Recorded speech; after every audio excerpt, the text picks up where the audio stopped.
ओम नमः शिवाय ओम नमः शिवाय ओम नमः शिवाय ओम नमः शिवाय ओम नमो भगवते वासुदेवाय ओम देवकी सुत गोविंद वासुदेव जगतपति देहि में तनियम कृष्ण त्वाम अहम शरणम गतः।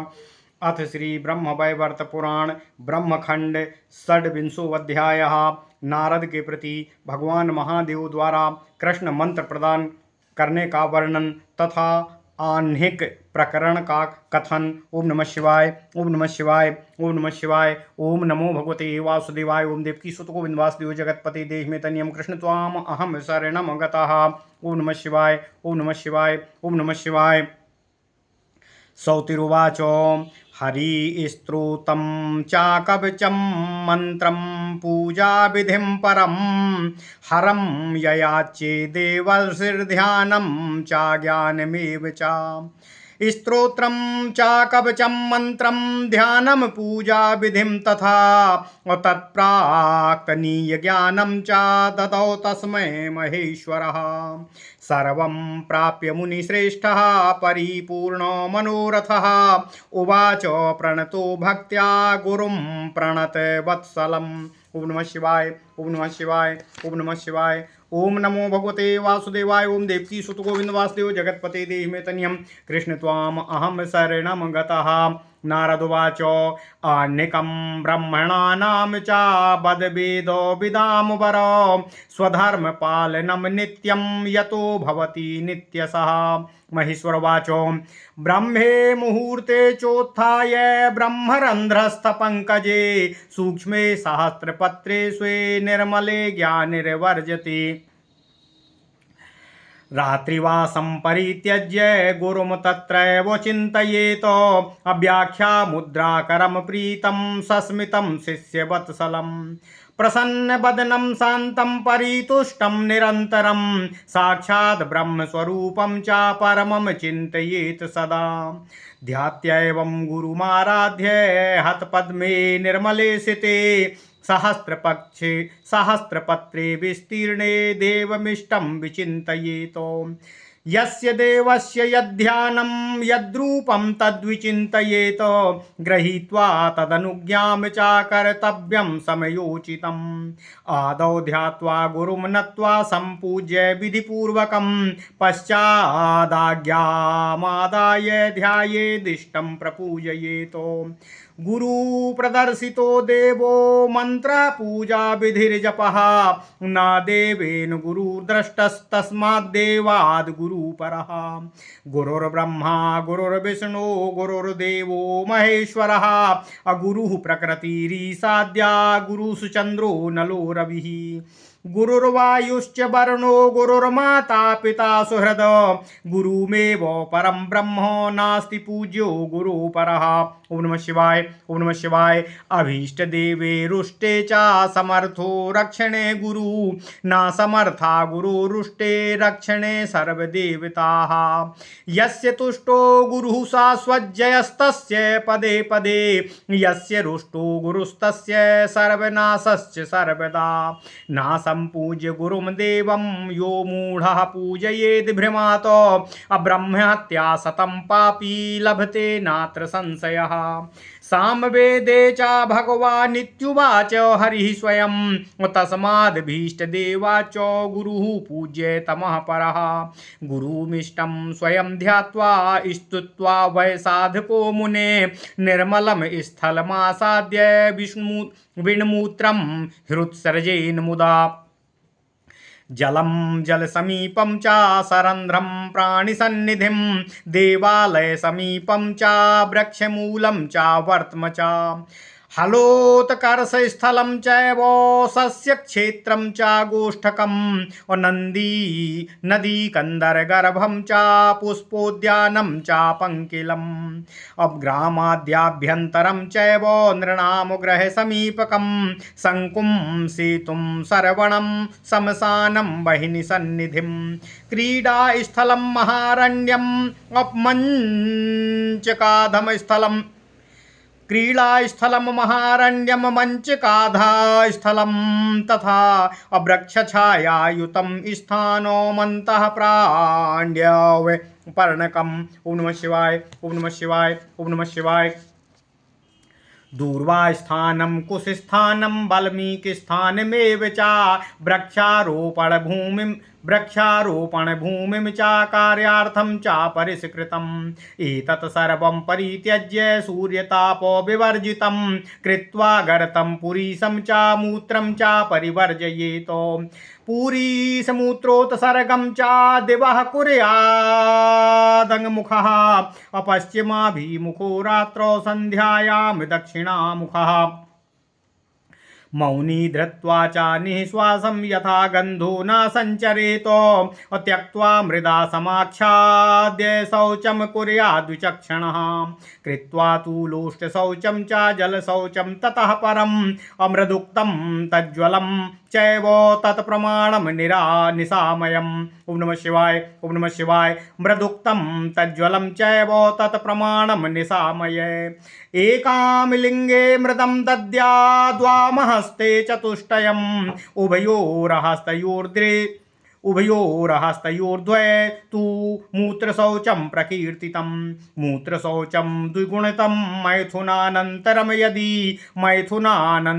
यद्वा मूत्रशौचं चतुर्गुणम् ओम नमः शिवाय एकालिङ्गे गुदे त्रिस्तथा वामकरे दशा उभयो सप्तदातव्या पादः षष्ठेन शुद्धयति पुरीश शौचं विप्राणां ग्रहिण्डामिदमेव च विधवानां द्विगुणितं शौचमेव प्रकीर्तितं वैष्णवानां यतीनां च ब्रह्मर्षेर्ब्रह्मचारिणां चतुर्गुणं च ग्रहिणां तेषां शौचं प्रकीर्तितं नो यावदुपनीयेत द्विजः शूद्रस्तथाङ्गना गन्धलेपक्षयकरं तेषां शौचं प्रकीर्तितं शौचं क्षत्रविशोषैश्च शौचं छत्रविशोश्चैव द्विजानां ग्रहिणां समं द्विगुणं वैष्णवादीनां मुनीनां परिकीर्तितं न्यूनाधिकं न कर्तव्यं शौचं शुद्धिं भीप्सता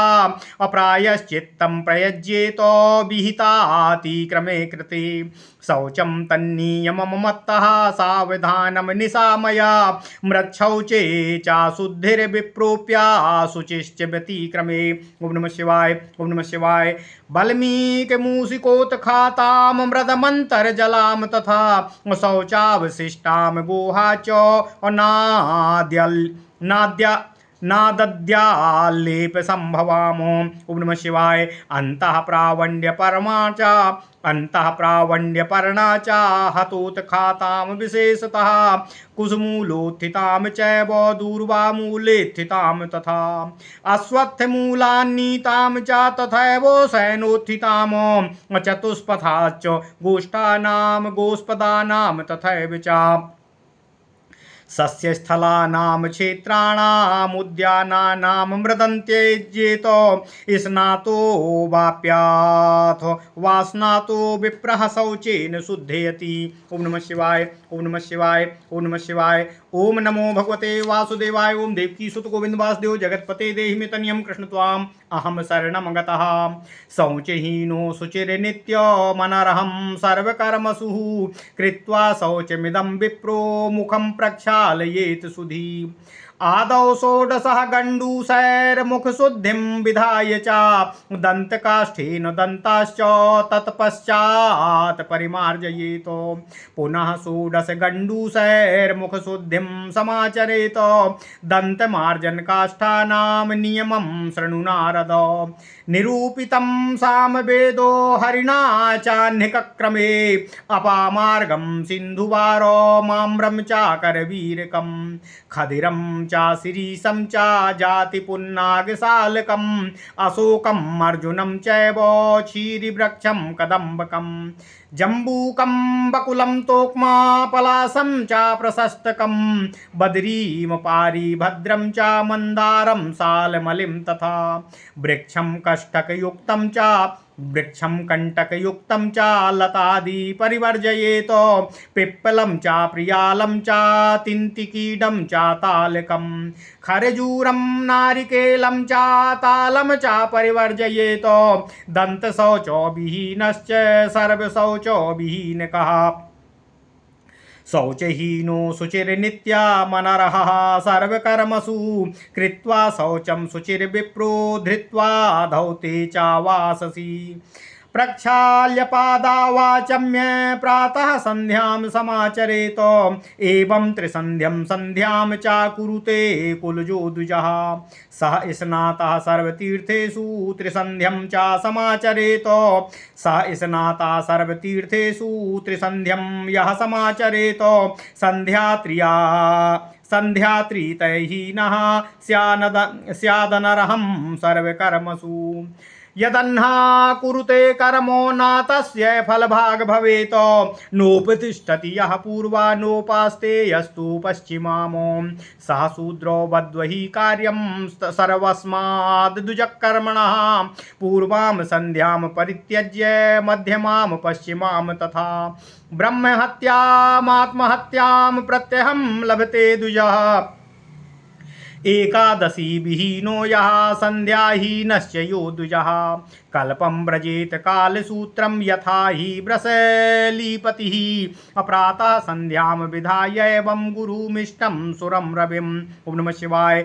ब्रह्मणमीशं विष्णुं च मायां पद्मां सरस्वतीं प्रणम्य गुरुमाज्यं च दर्पणं मधुकाञ्चनं स्पृष्ट्वा स्नानादिकं काले कुर्यात् साधक सत्तमः पुष्करिण्यां तु वाप्यां वा यदा स्नानं समाचरेत समुद्धृत्य पंचपिंडानादो धर्मी विचक्षणः नद्यां नदे कंदरे वा तीर्थे वा स्नानमाचरेत कुर्यात् स्नात्वा तु संकल्पं ततः स्नानं मुनिर्मुने श्रीकृष्ण प्रीति कामश्च वैष्णवानां महात्मनाम्। ओम नमः शिवाय। ओम नमः शिवाय। ओम नमो भगवते वासुदेवाय। ओम देवकी सुत गोविंद वासुदेव जगतपते देहि मे तन्यं कृष्ण त्वाम अहम शरणं गतः।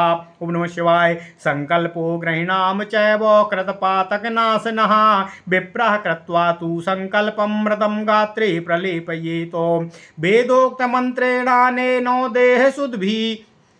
वेदोक्तमन्त्रेणानेनो देहशुद्धि कृते नरः अश्वक्रान्ते रथक्रान्ते विष्णुक्रान्ते वसुन्धरे मृत्तिके हर्मे पापं यन्मया दुष्कृतं कृतम् उद्धृतासि वराहेण कृष्णेन शतबाहुना आरुह्य मम गात्राणि सर्वं पापं प्रमोचय पुण्यं देहि महाभागे स्नानानुज्ञां कुरुष्व माम् इत्युक्त्वा च जलेनाभिप्रमाणे मन्त्रपूर्वकं चतुर्हस्तो प्रमाणां च कृत्वा मंडलिकां शुभां तीर्थन्यावाहये तत्र हस्तं दत्त्वा तपोधन यानि यानि च तीर्थानि सर्वाणि कथयामि ते गंगे च यमुने चैव गोदावरी सरस्वती नर्मदे सिन्धु कावेरी जलेऽस्मिन् सन्निधिं कुरु नलिनी नंदिनी सीता मालिनी च महापगा अविष्णुपादाब्ज संभूता गंगा त्रिपथगामिनी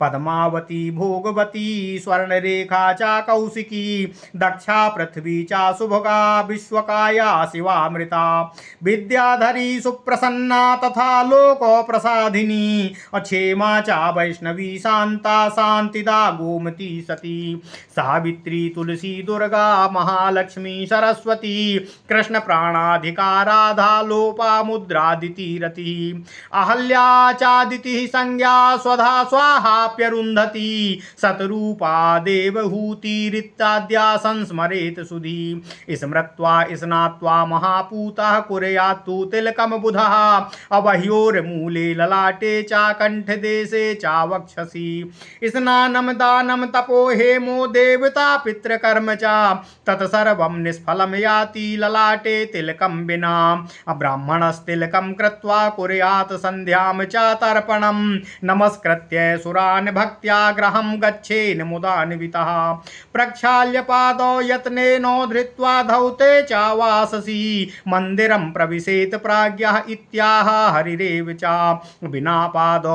विना पादक्षालनं यः स्नात्वा विशति मन्दिरं तस्य स्नादिकं तत्त्वस्नानादिकं नष्टं जपहोमादि पंचकं परिधाय स्निग्धवस्त्रं गृहं च प्रविशेद् गृही अरुष्टा लक्ष्मीर्गृहाद्याति शापं शापं दत्त्वा सुदारुणं जङ्घूर्ध्वतश्च यो विप्रा पादौ प्रक्षालयेद्यदा तावद्भवति चाण्डालो यावद् गंगां न पश्यति। ओम नमः शिवाय, ओम नमः शिवाय, ओम नमो भगवते वासुदेवाय। ओम देवकी सुत गोविंद वासुदेव जगतपते देहि मे तनयं कृष्ण त्वाम अहम शरणं गतः। उपविश्यासने ब्रह्मा छुरीचारम् उपविश्यासने ब्रह्मा शुचिराचम्य च साधकः। उपविश्यासने ब्रह्मा शुचिराचम्य साधकः। पूजां कुर्यात्तु वेदोक्तां भक्तियुक्तो हि संयतः। सालग्रामे मणौ मंत्रे प्रतिमायां जले स्थले गोपृष्ठे वागुरौ विप्रे प्रशस्तमर्चनं हरि। सर्वेषु सस्ता पूजा च सालग्रामे च नारद सुराणामेव सर्वेषां यत्राधिष्ठानमेव च। सा स्नातः सर्वतीर्थेषु सर्वयज्ञेषु दीक्षितः। सालग्रामोदनेकैव सालग्रामोदकेनैव अभिषेकं समाचरेत। सालग्रामो जलं भक्त्या नित्यमस्नाति यो नरः। जीवन्मुक्ता सा च भवेद्यात्यन्ते कृष्णमन्दिरम्। सालग्रामो शिलाचक्रं यत्र तिष्ठति नारद सचक्रो भगवांस्तत्र सर्वतीर्थानि निश्चितं। तत्र यो हि मृतो देहि ज्ञानाज्ञानेन दैवतः। रत्ननिर्मित यानेन सा याति श्रीहरे पदम्। सालग्रामं विनान्यत्र कः साधु पूजयेद्वरिं। कृत्वा तत्र हरे पूजां परिपूर्णं फलं लभेत। अपूजाधारश्च कथितः श्रूयतां पूजनक्रमः। हरे पूजां बहुमतां कथयामि यथागमम्। पूजाधारश्च कथितः श्रूयतां पूजनक्रमः। हरे पूजां बहुमतां कथयामि यथागमम्। ओम नमः शिवाय। कश्चित्तद्ददाति हर्ये गोपचारांश्च षोडशः। सुन्दराणि पवित्राणि नित्यं भक्त्या च वैष्णवः। कश्चिद्द्वादशः वस्तूनि पञ्चवस्तूनि कश्चन। येषामेव यथाशक्तिर्भक्तिमूलं च पूजने। आसनं वसनं पद्मो मार्घ्यमा च मनीयकं। पुष्पं चन्दनधूपं च दीपं नैवेद्यमुत्तमं। गन्धं माल्यं च संज्ञां च ललितां सुविलक्षणां। जलमन्नं च ताम्बूलं साधारं देवमेव च। ओम नमः शिवाय। गन्धान्नतल्पताम्बूलम् अविना द्रव्याणि द्वादश। पाद्यार्धो जलनैवेद्यो पुष्पाण्येतानि पञ्च च। सर्वाण्येतानि मूलेनो दद्या साधक सत्तमः। गुरुपदिष्टं मूलं च प्रशस्तं सर्वकर्मसु। आदौ कृत्वा भूतशुद्धिं प्राणायामं ततः परम्। अंगप्रत्यंगयोर्न्यासं मंत्रन्यासं ततः परं। वर्णन्यासं विनिर्वर्त्यं चार्घ्यपात्रं विनिर्दिशेत। त्रिकोणमण्डलं कृत्वा तत्र कूर्मं प्रपूजयेत। जलेनापूर्ण्यशङ्खं च तत्र संस्थापयेद्विजः। जलं सम्पूज्य विधिवत्तीर्थान्यावाहयेत् ततः। पूजोपकरणं तेन जलेन क्षालयेत् पुनः। ततो गृहीत्वा पुण्यं च कृत्यं योगासनं शुचिः। ध्यानेन गुरुदत्तेन ध्यायेत् कृष्णमनन्यधि। ध्यात्वा पद्यादिकं सर्वं दद्यान्मूलेन साधकः। ओम नमः शिवाय, ओम नमः शिवाय, ओम नमः शिवाय। ओम नमो भगवते वासुदेवाय। ओम देवकी सुत गोविंद वासुदेव जगतपते देहि मे तनयं कृष्ण त्वाम अहम शरणं गतः। अंग प्रत्यंग देवं च तंत्रोक्तं पूजयेद्यरिं। मूलं जप्त्वा यथाशक्ति देवे मंत्रं समर्पयेत। दद्वोपहारं विविधं स्थित्वा च कवचं पठेत। तथा कृत्वा परिहारं मूर्धना च प्रणमेद् भुवि। कृत्वा वै देव पूजां च यज्ञं कुर्याद्विचक्षणः। अश्रौता स्मार्ताग्नियुक्तं च बलिं दद्यात् ततो मुने। नित्यश्राद्धं यथाशक्ति दानं वित्तानुरूपधम्। नित्यश्राद्धं यथाशक्ति दानं वित्तानुरूपकं। कृत्वा सती सा विहरेत् क्रम एष श्रुतौ श्रुतः। इति ते कथितं सर्वं वेदोक्तं प्रोक्तं सूत्रमुत्तमम् आह्निकस्य च विप्राणां किं भूया श्रोतुमिच्छसि। ओम नमः शिवाय, ओम नमः शिवाय, ओम नमः शिवाय। ओम नमो भगवते वासुदेवाय। ओम देवकी सुत गोविंद वासुदेव जगतपते देहि मे तनियम कृष्ण त्वाम अहम शरणम गतः। ओम नमः शिवाय, ओम नमः शिवाय, ओम नमः शिवाय। अथ श्री ब्रह्म वैवर्त पुराण ब्रह्मखंड 26वां अध्याय नारद के प्रति भगवान महादेव द्वारा कृष्ण मंत्र प्रदान करना तथा आह्निक प्रकरण का वर्णन। ओम नमः शिवाय, ओम नमः शिवाय। सौती जी कहते हैं, हे कौशिक जी, ब्रह्मा जी की आज्ञा के पास जब नारद जी भगवान सदाशिव के पास पहुँचे, उस समय देवर्षि नारद ने भगवान श्री हरि का स्तोत्र कवच मंत्र पूजा विधि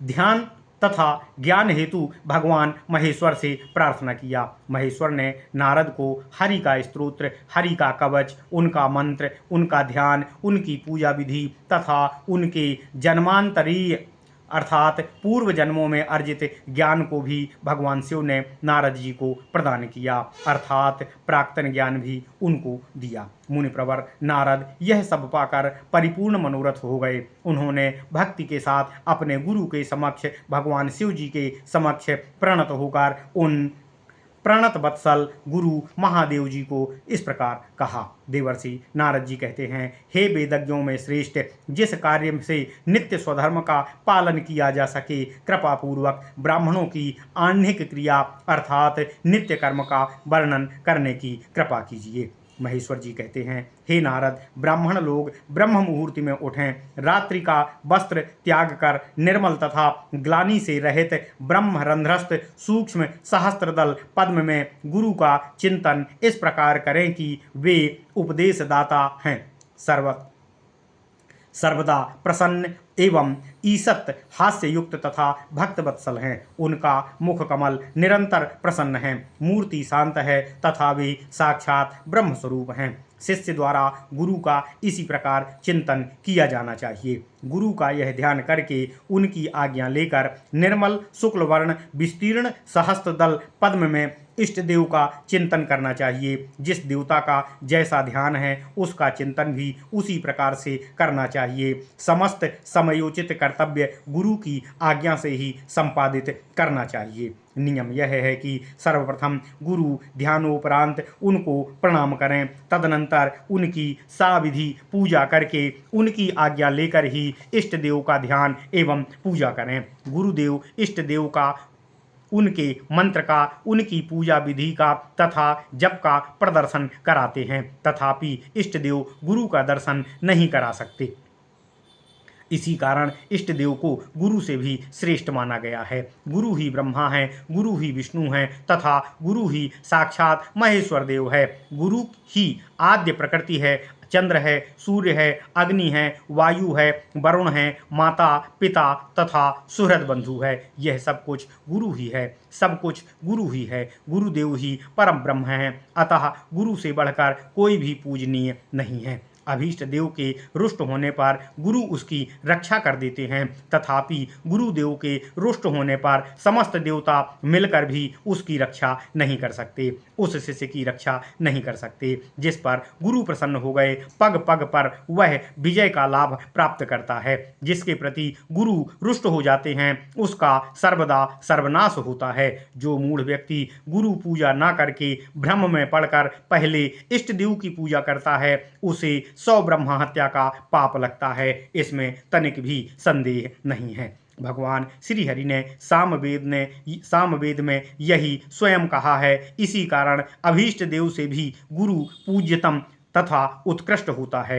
हे मुनिवर, हे नारद जी, भगवान शिव कहते हैं, साधक पहले गुरु का ध्यान एवं स्तव पाठ करके तभी वेदोक्त अर्थात वेद विहित स्थान पर जाकर मलमूत्र का त्याग करे। उसके पास जल में रंध्र युक्त स्थान में अर्थात जहाँ प्राणीगण के बिल हों, जहाँ प्राणी निवास करते हों, देवालय के निकट, वृक्ष की जड़ पर, मार्ग पर, हल जोते हुए खेत पर, फसल वाले खेत पर, गौशाला में, नदी के तट पर, नदी के तट के पास, गड्ढों में, पुष्पोद्यान में, कीचड़ वाले स्थान में, ओम नमः शिवाय।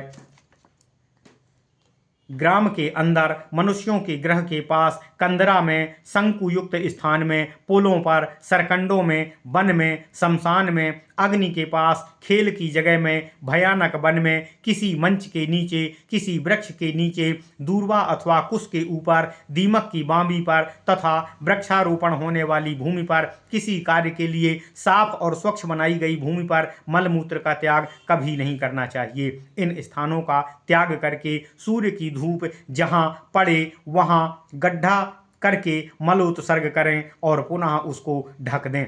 दिन में मलमूत्र का त्याग उत्तराभिमुख होकर करें तथा रात्रि में पश्चिम की ओर मुख करके मलमूत्र का त्याग करें। संध्या काल में दक्षिण की ओर मुख करके यह मलमूत्र का त्याग करें। मलमूत्र त्याग काल में मौन रहें, दीर्घ श्वास ना लें, इससे दुर्गंध शरीर में प्रवेश नहीं करती। मलमूत्र के त्याग उपरांत बुद्धिमान व्यक्ति उसे मिट्टी से ढांक दे। इसके बाद मिट्टी के ढेले से गुदा आदि को शुद्ध करके जल से उसको धोए, उसके शुद्धि संपन्न करना चाहिए। मृत्तिका मिले हुए जल को शौचार्थ उपयोग में लाया जाना चाहिए। स्वच्छता का प्रमाण श्रवण करो। भगवान शिव कहते हैं, हे नारद, मूत्र त्याग के उपरांत लिंग में 1 बार मिट्टी लगाएं, वाम हस्त में 4 बार तथा दोनों हाथों में 2-2 बार मिट्टी लगाकर उसे धोएं। मैथुन के उपरांत मूत्र त्याग की शुद्धि द्विगुणा अर्थात और द्विगुणा करें तथा चतुर्गुणा मृत्तिका से उसकी शुद्धि करें। मल त्याग के उपरांत लिंग में 1 बार मिट्टी लगाएं, गुदा में 3 बार मिट्टी लगाएं, बाम हाथ में 10 बार मिट्टी लगाएं तथा दोनों हाथों में 7 बार तथा चरण में अर्थात पाँवों में 6 बार मिट्टी लगाकर उनकी शुद्धि करें। ओम नमः शिवाय। भगवान शिव कहते हैं, हे नारद, जो ब्राह्मण गृहस्थ है वे भी इसी नियम से शौच कार्य और शुद्धि का कार्य करें। विधवा को इससे द्विगुणित शौच कार्य करना चाहिए। जो वैष्णव, यति, महर्षि तथा ब्रह्मचारी हैं वे गृही के लिए कहे गए शौच कार्य की शुद्धि के 4 गुना शौच कार्य की शुद्धि करें। शूद्र नारी तथा जो द्विज यज्ञोपवीत से रहित हो वे उसी प्रमाण में जल का प्रयोग करें जिससे अंग शुद्ध हो जाएं। गृहस्थ द्विज को भी परिमाण में शुद्धि कार्य से क्षत्रिय एवं वैश्य की शुद्धि होती है। वैष्णव तथा मुनिगण हेतु द्विगुण शुद्धि का विधान है। जो वास्तव में शुद्धि चाहते हैं वे इससे न्यून या अधिक मात्रा में शौच कार्य ना करें अर्थात शुद्धि ना करें। नियम का उल्लंघन करने वाले को प्रायश्चित करना होता है, अतः यह कार्य शास्त्र विहित परिमाण में ही करें। अब सावधान चित्त से शौच के नियम सुनो। मृत्तिका से ही ब्राह्मण शुद्ध होता है। जो इस नियम का व्यतिक्रम करेगा उसमें शुद्धि अशुद्धि रह जाती है। भगवान शिव कहते हैं, हे नारद, इस शुद्धि कार्य में बांबी अर्थात दीमक की बांबी की मूसक तथा उत्खनित जल के अंदर की शुद्धि कार्य में से बची हुई मिट्टी के घर की दीवाल की मृत्तिका का उपयोग न करें। इन स्थान शुद्धि हेतु लीपने वाली जो मृत्तिका लाई गई है वह भी शुद्धि के लिए त्याज्य है। जिस मृत्ति में प्राणीगण का निवास हो, पत्ते के ढेर के नीचे जो मिट्टी हो, हल से जोते गए स्थान की मिट्टी भी त्याज्य है, वह शौचार्थ और शुद्धि कार्य के लिए वर्जित है। इसी प्रकार कुश एवं दूर्वा की जड़ की मिट्टी, पीपल के पेड़ के निकट की मिट्टी, शयनार्थ अर्थात सोने वाले चबूतरे की मिट्टी भी शौच कार्य में शुद्धि के लिए वर्जित है। चौराहा, गौशाला, गाय के खुर में लगी हुई मिट्टी, फसल के नीचे की मिट्टी, उद्यान की मिट्टी भी शौच कार्य में शुद्धि कार्य के लिए वर्जित है। ब्राह्मण ने भले ही स्नान नहीं किया है तथापि शौचाचार पालन करने से वह शुद्ध हो जाता है। भगवान शिव कहते हैं, हे नारद, शुद्धि रहित मनुष्य सदैव सभी कार्य के लिए अधिकारी नहीं होता है। अतः विद्वान ब्राह्मण शुद्धि करे तब मुख धोए। पहले 16 बार कुल्ला करके मुख शुद्धि करने के अनंतर दातून से दांत मांजकर पुनः 16 बार कुल्ला करके मुख को शुद्ध करना चाहिए। भगवान शिव कहते हैं, हे नारद, अब दंत मार्जन के लिए कौन कौन सी दातून का उपयोग करना चाहिए उसका नियम सुनो। इससे साम वेदोक्त में निरूपित आह्निक क्रम से भगवान श्री हरि ने स्वयं ही कहा है। यथा चिड़चिड़ा, सिंधुआर, आम, कनेर, खैर, सिरस, जायफल, नागकेसर, साखू, अशोक, अर्जुन, गूलर, कदम्ब, जामुन, मौलश्री आदि जो हरी वाली तथा पलाश का दंतकाष्ठ दातून के लिए उत्तम कहा गया है। परंतु बेर, देवदारू, मदार, सेमर, कांटे युक्त वृक्ष, लता, पीपल की काष्ठ, चिरौंजी की लकड़ी, इमली, ताड़, खजूर, नारी केल का काष्ठ इस कार्य में पूरी तरह से वर्जित माना गया है। जो नारी दांत शुद्ध नहीं करती है वह सर्वशुद्धि से हमेशा रहित होती है। हे नारद, जो मनुष्य दंत शौच से रहित है अर्थात दंत शुद्धि से रहित है वह सर्व शौच रहित कहा गया है, अर्थात उसके द्वारा कोई भी शौच नहीं की गई है ऐसा माना जाता है। और जो शुद्धि रहित अपवित्र है वह सभी कार्यों का अधिकारी नहीं होता, अर्थात उसके लिए कोई भी कार्य करने का उसे अधिकार नहीं होता है। ब्राह्मण एवं वेद शौच से पवित्र होकर धुले 2 वस्त्रों को पहने तथा पैरों को धोकर आचमन करके तीनों काल संध्या बंदन आदि करे, उसे समस्त तीर्थों में स्नान का फल स्वमेव ही प्राप्त हो जाता है। हे नारद, भगवान शिव कहते हैं, त्रिसंध्या रहित व्यक्ति भी अपवित्र तथा समस्त कार्य हेतु अयोग्य माना गया है। इसे समस्त आह्निक अर्थात दैनिक कार्यों का कोई भी फल प्राप्त नहीं होता है। हे नारद, जो प्रातः संध्या का त्याग करके मध्याह्न एवं सायं संध्या करते हैं उनको नित्य ब्रह्म हत्या का पातक लगता है, आत्महत्या का पातक नित्य लगता है। त्रिकाल संध्या रहित ब्राह्मण को शूद्रवध द्विज के कर्मों से दूर रखना चाहिए। जो द्विज एकादशी व्रत से रहित तथा संध्या रहित है वह शूद्रा के पति ब्राह्मण के समान कालसूत्र नरक में कल्प काल तक निवास करता है। प्रातः संध्या करके गुरु, इष्ट, देवगण तथा सूर्य को प्रणाम करें। ओम नमः शिवाय, ओम नमः शिवाय। भगवान शिव कहते हैं, हे नारद, ऐसा व्यक्ति ब्रह्मा, विष्णु, शिव, लक्ष्मी, दुर्गा देवी तथा सरस्वती को प्रणाम अवश्य करे। इसके बाद गुरुदेव, घृत, दर्पण, मधु, स्वर्ण का स्पर्श करके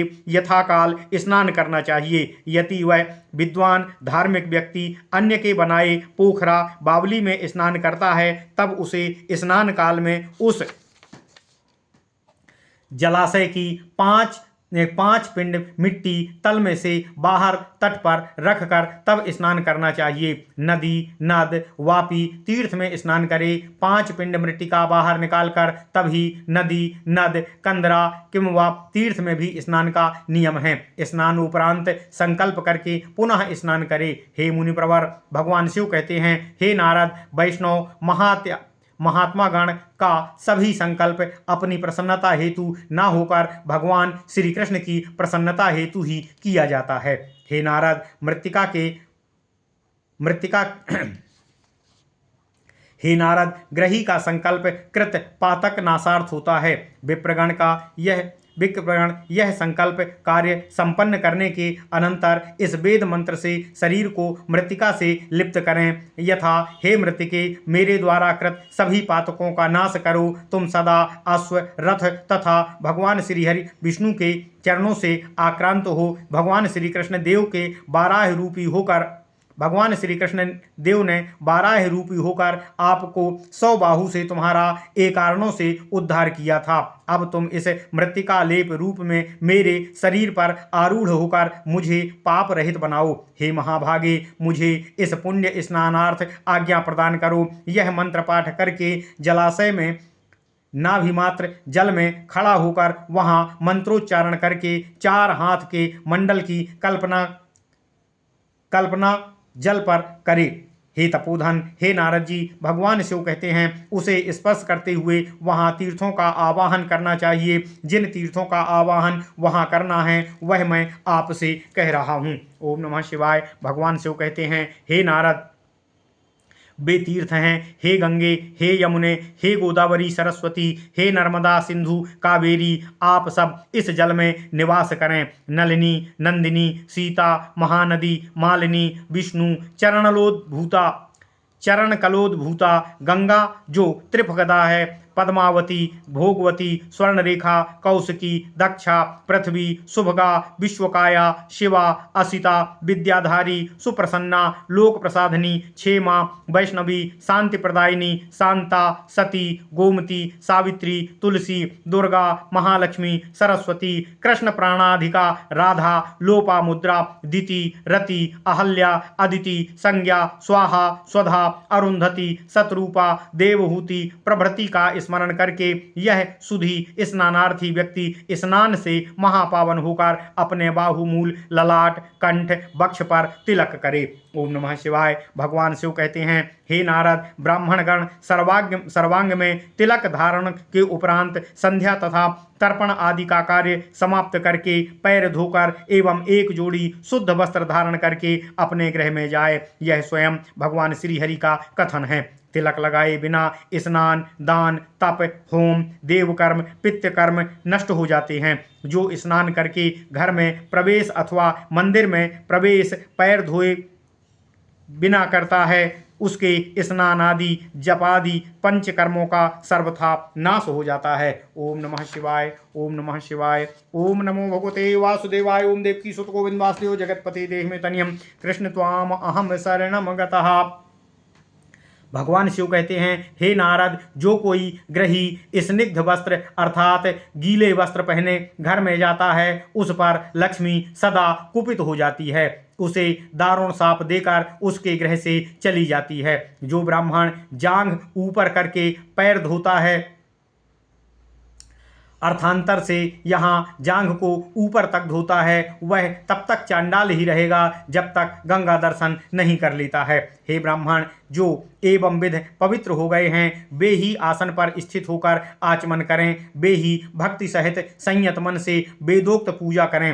हे नारद, भगवान शिव कहते हैं, सालग्राम, मणि, यंत्र, प्रतिमा, जल, स्थल, गोपृष्ठ, गुरु, ब्राह्मण ये सभी हरि पूजन में उत्तम आधार माने गए हैं, तथापि इन सब में सालग्राम सर्वश्रेष्ठ हैं। हे नारद, जिसने सालग्राम के चरण रज से अपना अभिषेक किया है, उसने तो सभी तीर्थों में स्नान का तथा सभी यज्ञों में दीक्षा का फल स्वमेव ही प्राप्त कर लिया है।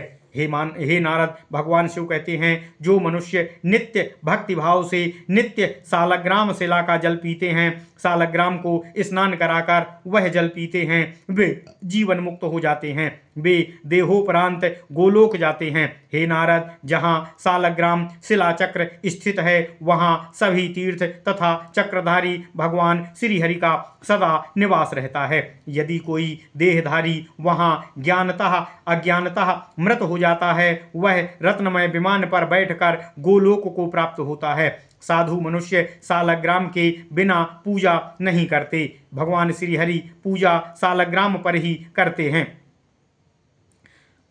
श्री हरि की पूजा सालग्राम पर ही करते हैं, उस स्थान पर पूजा का परिपूर्ण फल प्राप्त होता है। भगवान शिव कहते हैं, हे नारद, मैंने भगवत पूजा के आधार का तुमसे वर्णन कर दिया है। अब शास्त्र सम्मत बहुविध भगवान श्री हरि का पूजन का नियम और वर्णन मैं तुमसे कर रहा हूँ, उसे सुनो।